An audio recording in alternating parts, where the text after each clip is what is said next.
Hi, I'm Anna Sheftel, principal of the School of Community and Public Affairs. And I'm Hana Sharafati Zangane, a student at the school. And welcome to La Grande Histoire d'une Petite École.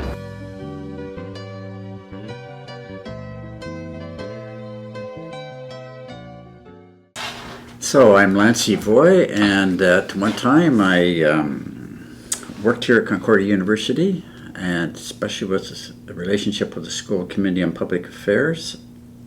In fact, before I even arrived in the university, I worked very closely with people like Margie Mendel, in particular.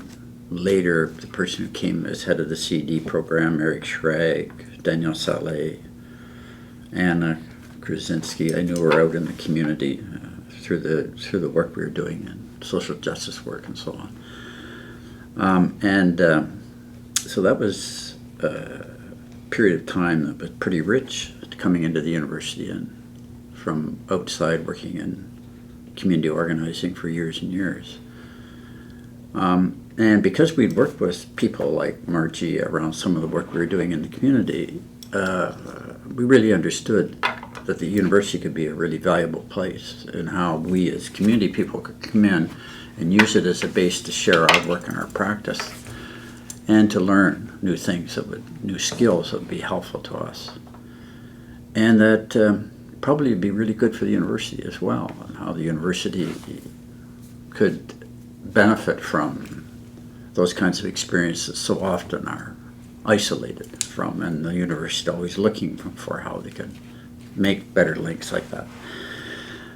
And some of the research money that Margie had and so on, and Eric Schrag had at that time when he was at McGill before he moved over to Concordia, was channeled into the work that we were doing out in the community, trying to look at not just how we provide really excellent and needed services for people that were marginalized economically and socially, but how we could try to address some of the economic issues and the isolation and lack of opportunity and lack of access to capital.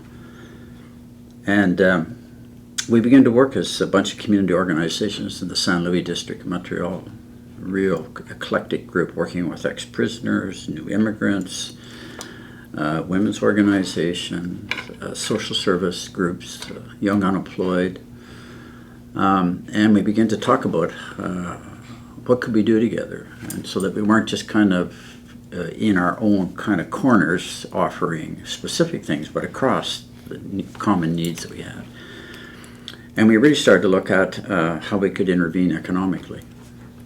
And we started to look at work that was being done in the United States. And one of the things that really attracted us was a network in the States that supported community revolving loan funds, where these funds were set up and capital was invested into the fund. They might be individuals who lent money to the fund, maybe they're institutions, foundations, unions, church groups, and so on. And that became a vehicle that in fact could start to lend out capital and resources to people who wanted to start initiatives, especially initiatives that in fact were addressing inequities that were present. What year was this in? These would be in the 80s, Okay. 70s and 80s that we did that. So you were already doing community work before you came to the SCPA and the CED, so your heart was always in that place. That's right. Anyways, and that is how you met Margie. Yeah. Yeah. And how did Margie convince you to come and become part of the school? We sat down with Margie and others and we said, we think that this would be a perfect place, that we could imagine a program being developed where practitioners that are working out in their communities would be able to come and gather, and that we could start a community economic development program, and that it be at the graduate level. And that could we imagine that in fact people could come in and take this program and never been in university before. They didn't require to have an undergraduate degree to go into a graduate program. And if we could imagine that, how could we do that? How could we develop a prior learning criteria, so that in fact that would be how people could look at it and say, oh, I can do that. I could actually come in and do that. Because a lot of them would be intimidated of into a university. I've never been there, so how could I come? Could I actually do what's required and all that sort of thing? And the university accepted that. And that over half the students that started in that program had never been to university before. And they were coming into this graduate program. And we said it also needs to be a type of program that in fact people can continue to work in their communities and can step out of their organizations. So is there some way we could imagine a program where in fact maybe once a month they gather, a weekend of a month. And that became a basis. And how is it that it can be both English and French? And how is it that we in fact can attract people from not just our own community but anywhere? And could we have bursaries then? Could we find money so that there'd be bursaries to help people with travel costs that are coming from other parts of the country? And the idea got on the capital campaign of the university. And that was a huge boost then. And we got some research money from a foundation to look at how could we set up a program and what courses would have to be involved in it, and how do we talk to people that have done this elsewhere. And the only place that there was ever a graduate program in community economic development in North America was in New Hampshire College. And that one of the teachers at New Hampshire College was a Quebecer. Bill Nienax was his name. And he was a wonderful community worker for years and years, a leader.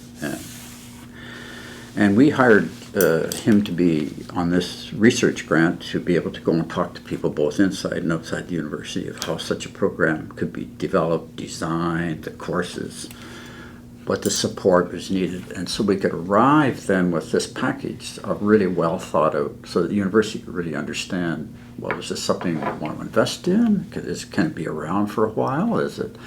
How is it going to meet the needs that are there? And it got on the capital campaign, and it raised about $1 million to help the program get out in very impressive.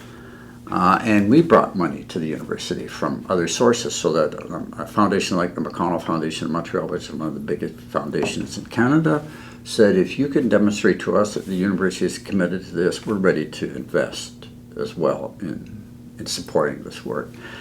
The other thing that we came to the university with is we said, you know what? We would like to use the university also, and the university becomes a base for practitioners that are working in their community organizations or in their foundation or in whatever, volunteers, where they could meet every summer, and we have a summer program set up that they could come in and they could take courses, either in English or French, and that some of these people could give courses and they can take courses. And that's what we did. So we came in with two-pronged thing, something on the academic side, something on the non-academic side. And the university, people in the university, this really made sense to them, like they could understand that. And that the summer program, it became the summer program of the Institute of Management and Community Development, which we set up underneath the umbrella of continuing education. And the graduate program was then set up under the School of Community and Public Affairs on the academic side. And these two programs, the CD program started in 2000, that was our first year. But in 1996 we came in and started the summer programs and so on. Later we developed the University of the Streets Café program. We developed a residency program for community activists that could come in, step out of their work, come in, share their experiences in courses with the university, or just use the time to write and reflect and so on. And there was a residency program that we also had attached with the work. And this ran out of our institute, which was set up under continuing ed. So it of course attracted, maybe there'd be 1,000 people at the summer program. And that they're French and English, some are taking sessions in French, some in English. There's people coming from BC, there's people coming from Eastern Canada, there's people coming from the United States. It became this incredible dynamic place that people could share and learn with each other. And the graduate diploma became a really critical kind of program for those who, in fact, this is their field of work, and that there had been no place in Canada, let alone in Quebec, where, in fact, they could come together and learn and talk and question and explore. And you were already removing so many barriers just by the fact of it being bilingual, on the weekends, and just the way that you have set it up, it was making it extremely accessible. So Yeah. I bet you had all kinds of people. Yeah. And the only common ground would be their passion, I guess, for community work. Well, I think the other areas is that probably their passion for community work, especially that it wasn't just service oriented. It wasn't just offering services. In fact, is how are we providing people access to capital and skills that, in fact, are critical for them to be able to It's very important. go back then into their community and establish this kind of work. Can you tell me a little bit about what your role was once you guys had the CED program up and running?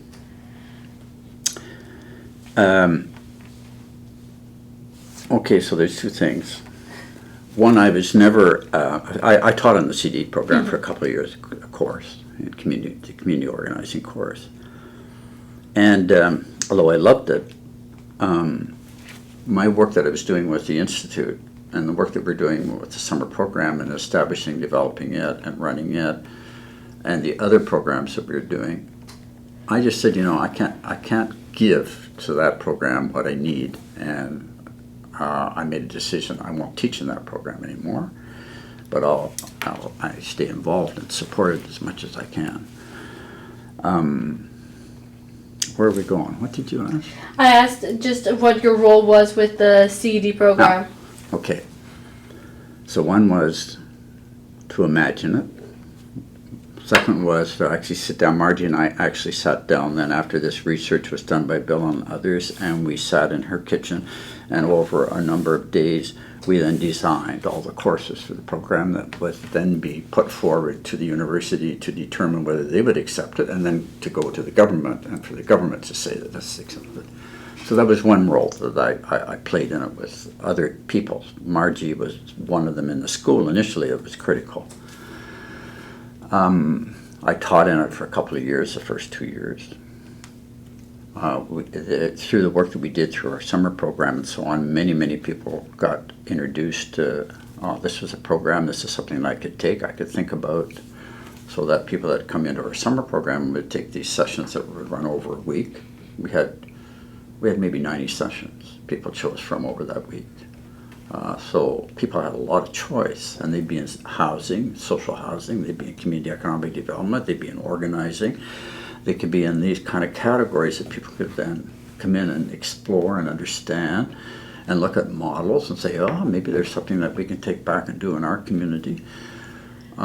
So those two programs just ran so parallel with each other and supportive of each other that,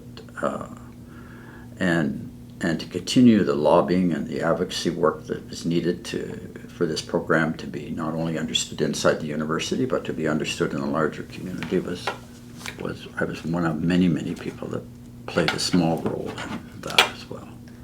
Can you tell me a little bit about what conversations you and Margie were having when you were trying to choose the courses? If you can remember, what made you choose the courses that you did? Okay, one of the fundamental things was that we wanted it to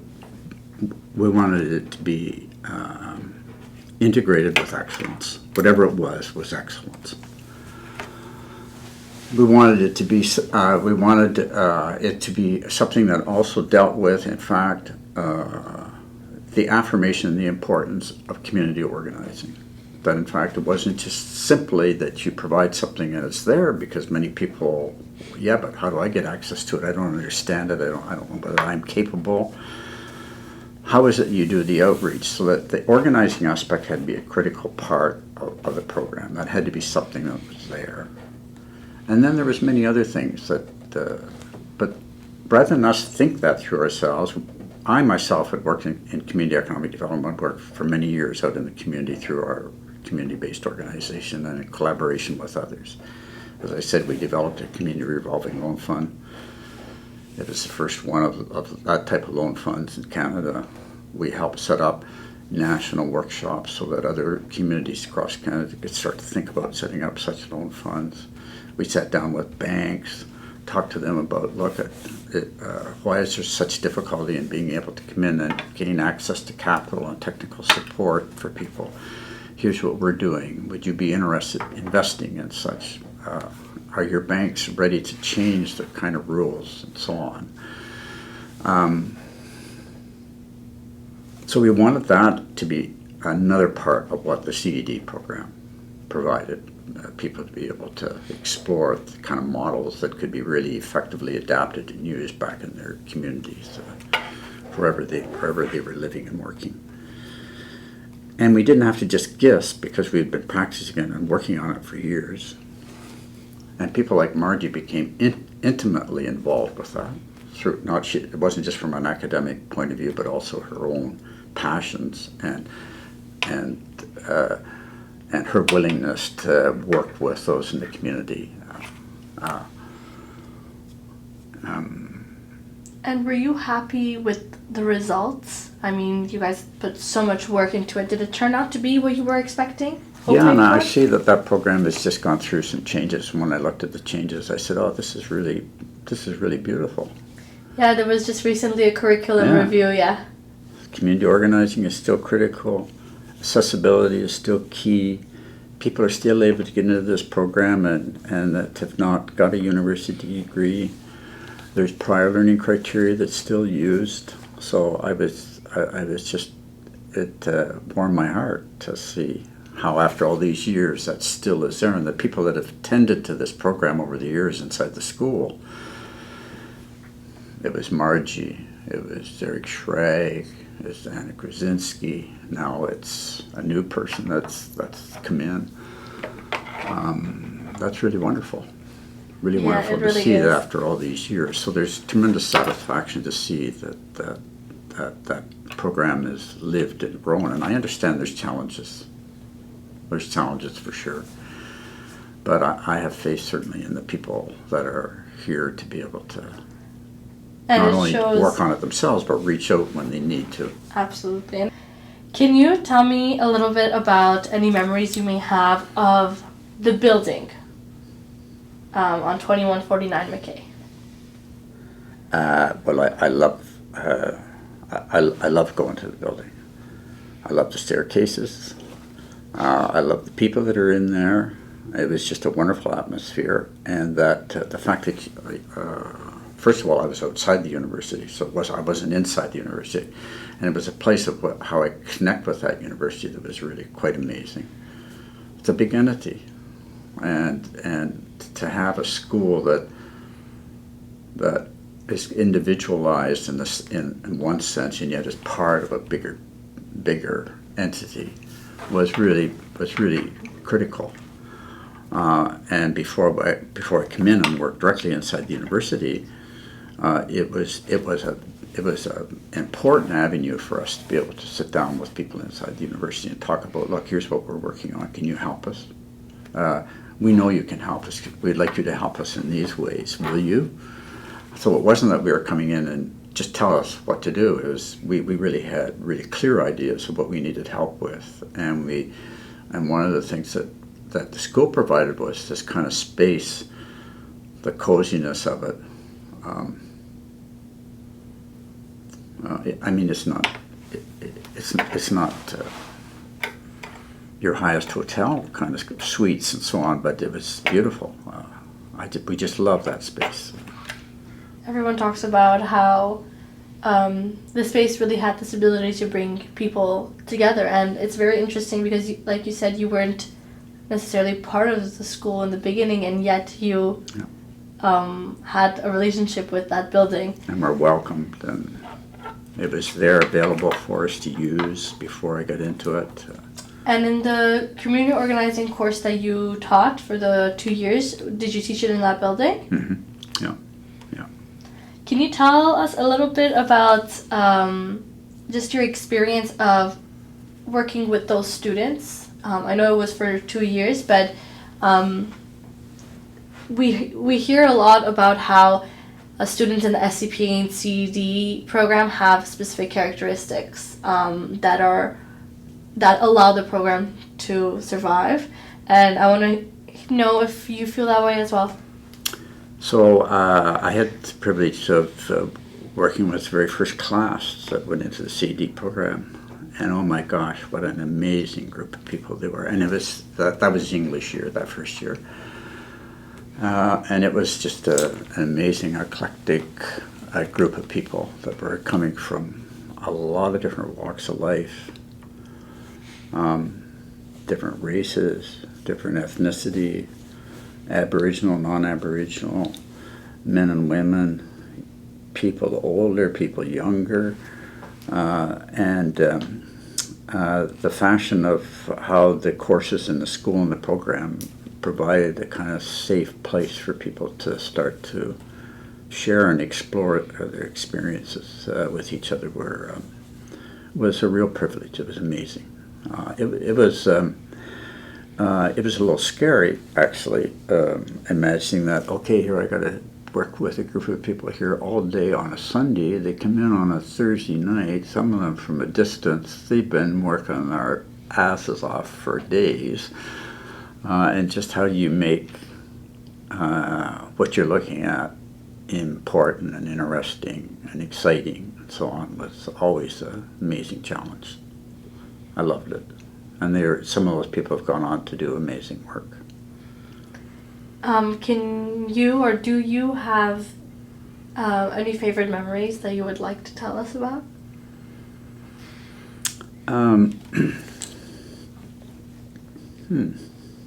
Not just in the classroom. No, just in general, during your years of work involving the program. All those meetings in Margie's office for hours that we would be talking about this, and that Margie was able to take the time with paper stacked up around her that was her research or her students' work and so on, and yet she had this kind of time to dedicate, and it was dedicated time that when you were with her that she was there. So that was pretty amazing, and even though I've gone through university and gone to graduate school and all those things, it was still pretty impressive. So that's one memory of that.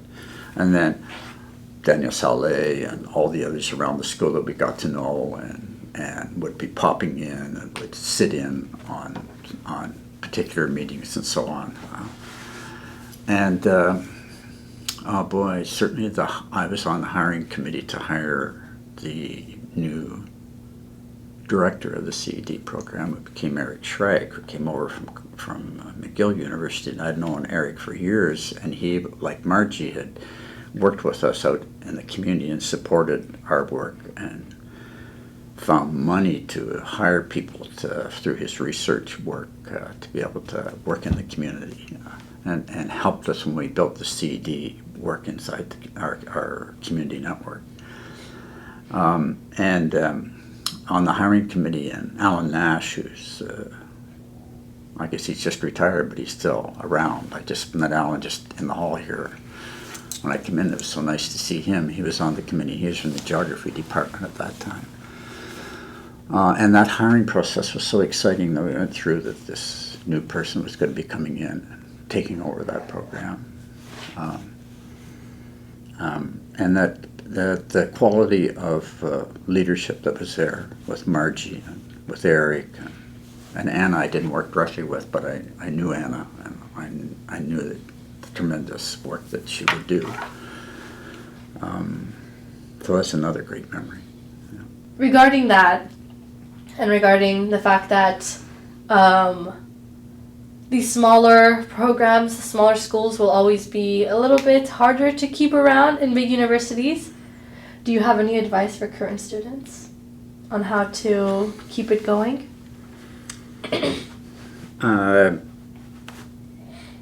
Take a minute and tell me why you are attracted to it.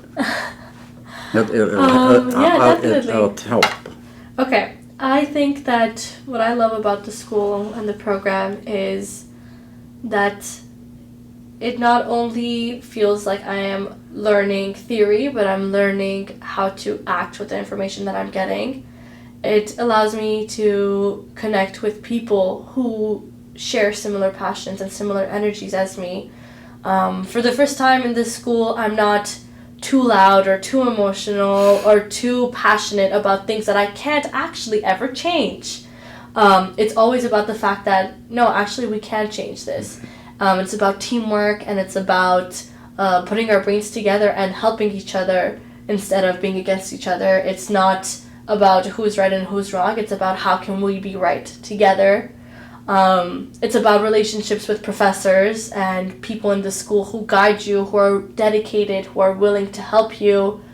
And it's also about all feeling as part of one community with a common goal of a better world, a better Quebec, a better Montreal, and knowing that everyone is working towards that goal in one way or another. That's beautiful. Thank you for talking about that. Yeah, absolutely. Yeah.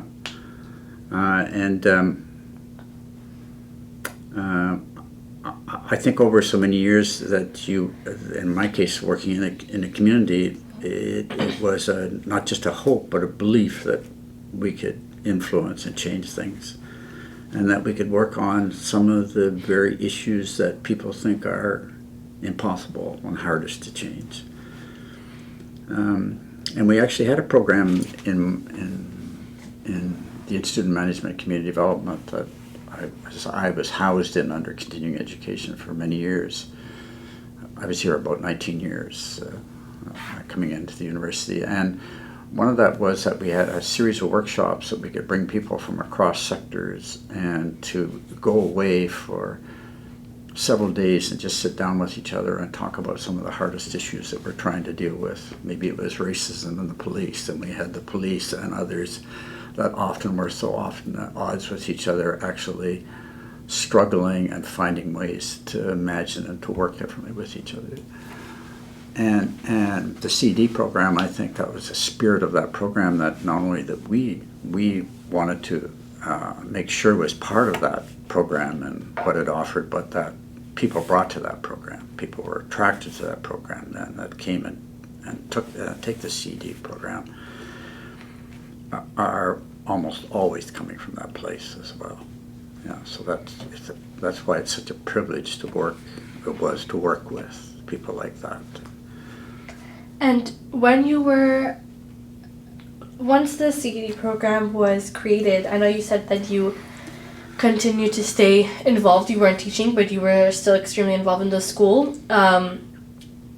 Did the creation of this program help you move on to other things? What did you do after?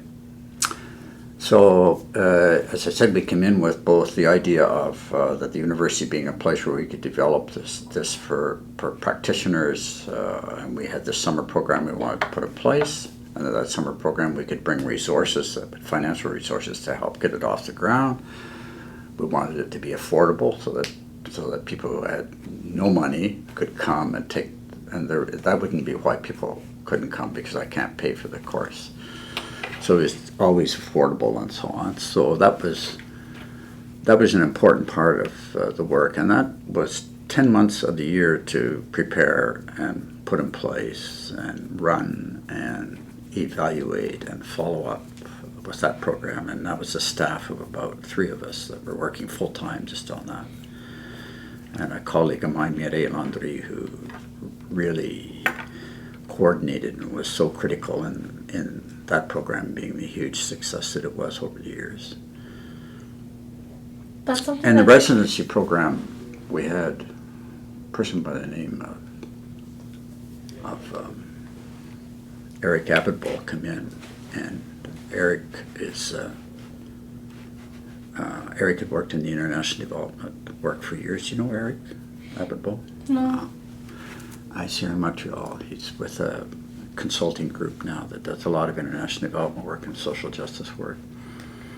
And Eric came in and he imagined with us the University of the Streets Café program, and we sent him out to such a program that was taking place at Simon Fraser University, and we said, you go on out there and you just sit with them and you attend some of the cafes and you just soak up everything you can and come on back and we'll look at how we create such a program, adapt such a program to the needs here in Montreal.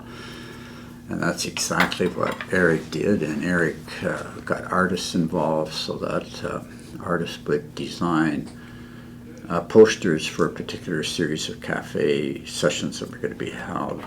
They were in Spanish or French or English. A local cafe would be the site. They would allow people to come in and use their space.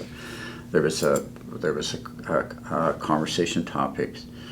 One of them was the end of capitalism, what now? And we had a series of cafes around that people could come and just talk about and imagine that.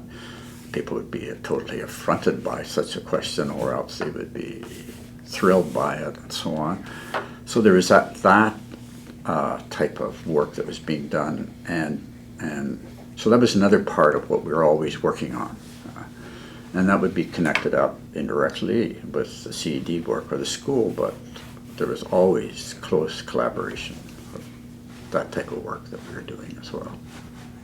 I find that so interesting that so much work was always being done by so little people. Yeah. And even like for the school and the CED program, I always hear about it was only 3 people, only 4 people. Somebody was there maybe 2 hours a week. Yeah. Yeah. But still so much got done, and it's very inspirational, and I think that it's very nice because now even it's a bit reflected in the courses that we have. The courses are small and still the conversations are good. They run and it's not just talk, it's conversations like with a goal. So I think the classes now reflect on the creation of it in the first place. So it's very, very nice to hear.